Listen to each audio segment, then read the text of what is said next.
겨울 코트 주머니에 손을 넣었는데 작년에 넣어두고 잊어버렸던 5만 원권 지폐가 나온다면 기분이 어떨까요? 공짜 돈이 생긴 것 같고 정말 짜릿하겠죠. 그런데 연말 정산이 바로 이 5만 원짜리 지폐와 똑같습니다. 아는 사람에게는 13월의 월급이라는 두둑한 보너스가 되지만 모르는 사람에게는 내 지갑을 털어가는 세금 폭탄이 되거든요. 여러분은 어느 쪽이 되고 싶으신가요? 당연히 전자겠죠. 오늘 이 10분 동안 남들은 몰라서 못 챙기는 환급금, 여러분의 통장으로 싹 긁어 모으는 비법을 아주 구체적인 사례와 함께 알려드리겠습니다. 귀찮다고 넘기지 마세요. 오늘 듣는 이 내용이 여러분의 한 달치 적금보다 더 큰 돈을 벌어다 줄 테니까요. 먼저 연말정산의 기본 원리부터 아주 쉽게 짚고 넘어가겠습니다. 우리가 매달 월급을 받을 때 세금을 떼고 받죠? 이걸 원천징수라고 합니다. 그런데 이 세금은 정확한 계산이 아니라 국세청이 대략적으로 정한 표에 따라 임시로 걷어간 돈입니다.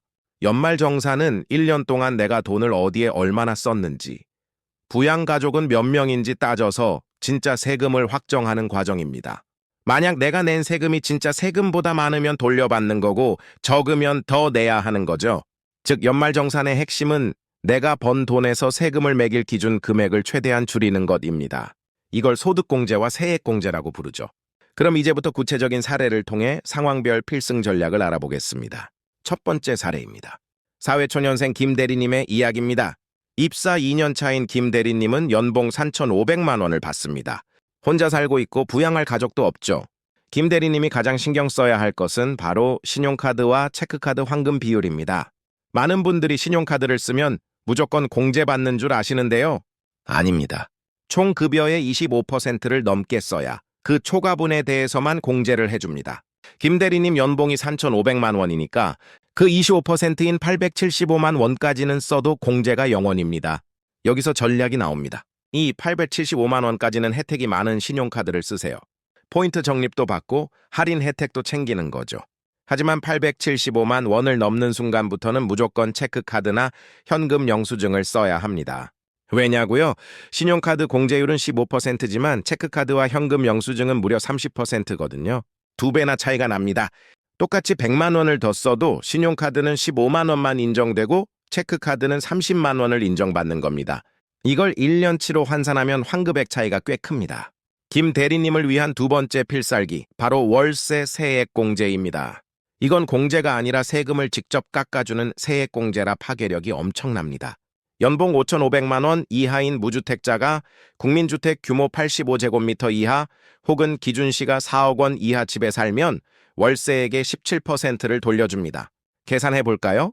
김 대리님이 매달 50만 원씩 월세를 낸다면 1년에 600만 원이죠? 이 600만 원의 17%인 102만 원을 세금에서 바로 빼줍니다. 102만 원이면 웬만한 적금 이자보다 훨씬 큽니다. 단 주의할 점이 있습니다. 반드시 전입신고가 되어 있어야 하고 월세는 집주인 계좌로 이체해야 합니다. 혹시 집주인 눈치 보느라 신청 못하셨나요? 걱정 마세요. 이사 가고 나서 5년 안에 경정 청구라는 걸 하면 나중에라도 돌려받을 수 있습니다. 영수증과 이체 내용만 잘 보관해 두세요. 두 번째 사례로 넘어가 보죠. 맞벌이 부부인 박 과장님 부부 이야기입니다. 박 과장님은 연봉 7천만 원, 배우자분은 연봉 4천만 원입니다. 유치원생 자녀가 한 명 있고요. 맞벌이 부부의 최대 고민은 누가 부양가족을 올려야 유리한가입니다. 정답부터 말씀드리면 일반적으로는 소득이 높은 쪽으로 몰아주는 게 유리합니다. 우리나라는 소득이 높을수록 세율이 가파르게 올라가는 누진세 구조거든요. 박 과장님의 과세표준 구간 세율이 24%고 배우자분이 15%라고 가정해 봅시다. 똑같은 150만 원 인적공제를 받아도 박 과장님은 세금을 36만 원 아끼지만 배우자분은 22만 5천 원밖에 못 아낍니다. 소득이 높은 박 과장님이 자녀 공제를 받는 게 가계 전체로 보면 13만 5천 원 이득인 거죠. 하지만 여기서 중요한 예외가 있습니다. 바로 의료비입니다. 의료비 공제는 총 급여의 3%를 넘게 써야 받을 수 있습니다. 연봉 7천만 원인 박 과장님은 210만 원 넘게 병원비를 써야 공제가 시작됩니다. 반면 연봉 4천만 원인 배우자분은 120만 원만 넘게 쓰면 되죠. 만약 올해 가족 의료비가 200만 원 나왔다면 어떨까요? 박 과장님에게 몰아주면 공제액이 0원입니다. 하지만 배우자님에게 몰아주면 120만 원을 뺀 80만 원에 대해 공제를 받을 수 있습니다. 그래서 의료비만큼은 소득이 적은 사람에게 몰아주는 게 유리할 때가 많습니다. 여기서 잠깐 맞벌이 부부가 자주 하는 실수가 있습니다. 바로 중복 공제입니다. 자녀를 남편 쪽에도 올리고 아내 쪽에도 올리면 안 됩니다. 나중에 국세청 전산에 다 걸려서 가산세까지 물어내야 합니다. 부부가 상의해서 한쪽으로 확실히 정해야 합니다. 세 번째 사례는 13월의 보너스를 확실하게 챙기고 싶은 초회 부장님의 이야기입니다. 최 부장님은 아이들도 다 컸고 지출도 예전만큼 많지 않습니다. 공제받을 게 없어서 매년 세금을 토해내고 있죠. 이런 분들에게 필요한 건 바로 금융상품을 활용한 공제입니다. 이건 선택이 아니라 필수입니다.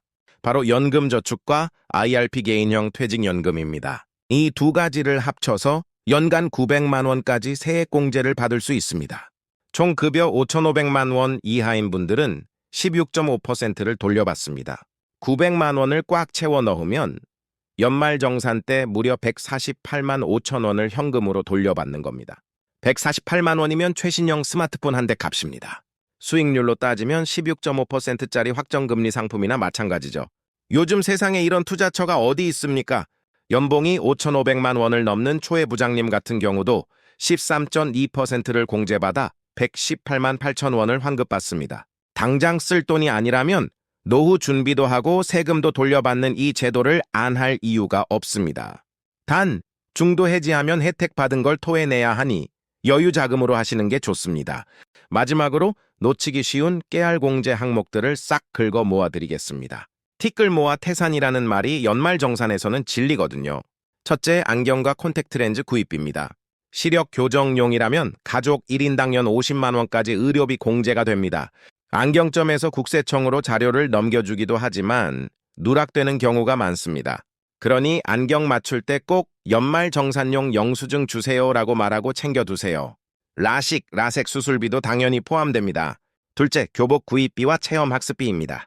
중고등학생 자녀가 있다면 교복비는 연 50만 원, 현장 체험학습비는 연 30만 원까지 교육비 공제가 됩니다.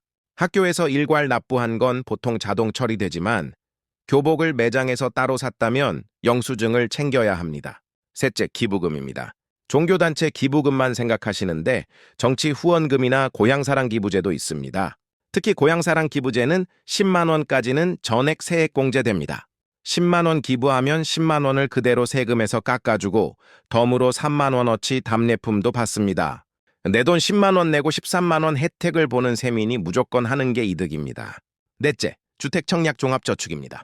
연봉 7천만 원 이하 무주택 세대주라면 연간 납입액 300만 원 한도 내에서 40%를 공제해 줍니다.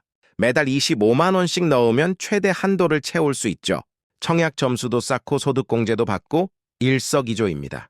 자, 이제 정리를 좀 해보겠습니다. 연말정산 승리자가 되기 위한 세 가지 핵심 원칙입니다. 하나, 신용카드는 연봉의 25%까지만 쓰고 그 이상은 체크카드와 현금 영수증을 써라. 둘, 맞벌이 부부는 소득 높은 쪽에 인적공제를 몰아주되 의료비는 계산기를 두드려봐라. 셋, 연금저축과 IRP로 148만 원의 확정 수익을 챙겨라. 여러분 세금은 아는 만큼 줄어듭니다.